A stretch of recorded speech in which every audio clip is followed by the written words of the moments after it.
కొడకల్లారా అని మాట్లాడినప్పుడు నేను న్యాయం ఒక్కొక్క నా కొడుకుని మట్టిలు ఎరగొడతానని చేసినటువంటి మాటలు ఉప ముఖ్యమంత్రి అయిన తర్వాత ఒక్కొక్కడికి యోగి ఆదిత్యనాథ్ ట్రీట్మెంట్ ఉంటుంది. కాళ్ళకి కాళ్ళు కీళ్ళకి కీళ్లు ఎరగొట్టి అరచేతిలో రేఖలు మార్చేస్తానని గౌరవ ఉప ముఖ్యమంత్రి గారు చేసినప్పుడు మాటలు మాట్లాడినప్పుడు లేని చట్టం, న్యాయం, ధర్మం ఈ రోజు ఆయన మాట్లాడినటువంటి మాటని ఒక రిఫరెన్స్ గా తీసుకుంటే వస్తుందా? ఒక చట్టం వస్తుందా? ఒక చిన్న మాట అన్నందుకు ఈరోజు అరెస్ట్ చేసి ప్రశ్నించే గొంతుని లోపల పెడతారు. ఎక్కడికి వెళ్తారు? ఈరోజు మీది, రేపు మాది. ఒకరోజు మాకు టైం వస్తుంది. నిన్న కాక మొన్న మీ పంతం నానాజీ ఒక ఎమ్మెల్యే ఒక మాజీ ముఖ్యమంత్రిని పట్టుకొని నా కొడకాన్ని మాట్లాడినప్పుడు లేని చట్టం, న్యాయం ఈరోజు మీకు గుర్తొచ్చిందా? ఎవరు ఎలా మాట్లాడుతున్నారు, సామాజిక మాధ్యమాల్లో ఎన్ని మాటలు మాట్లాడుతున్నారు మీకు చూడటం లేదా?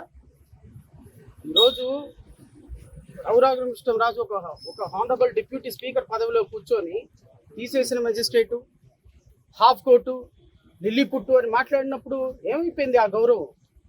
మాటకు మాట అన్నాం, మీకు కూడా అన్నాం.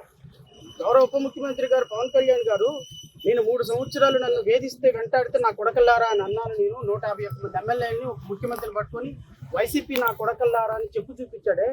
ఆ చెప్పు చూపించిన విధానం మాకు వర్తించదా? నేను డబ్బులు తీసుకున్నాను వైసీపీ దగ్గర అని అధికారికంగా ఒక లెటర్ హ్యాడ్ రిలీజ్ చేశారే వైసీపీ జనసేన కార్యకర్తలు.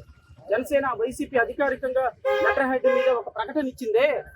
ఆ పార్టీ అధికార ప్రతినిధి రాష్ట్ర ప్రధాన కార్యదర్శి ప్రెస్ మీట్ పెట్టారే. మీ దగ్గర ఏం ఆధారం ఉందని మీరు మాట్లాడారు? ఆ రోజు నేను చెప్పు చూపించి చెప్పు పగలు దగ్గర కొడతాను నా కొడకలారని నేను మాట్లాడకూడదా? మీకు ఒక న్యాయం, నాకు ఒక న్యాయమా? మీ సోషల్ మీడియాకు ఒక న్యాయం, రావణకు ఒక న్యాయమా?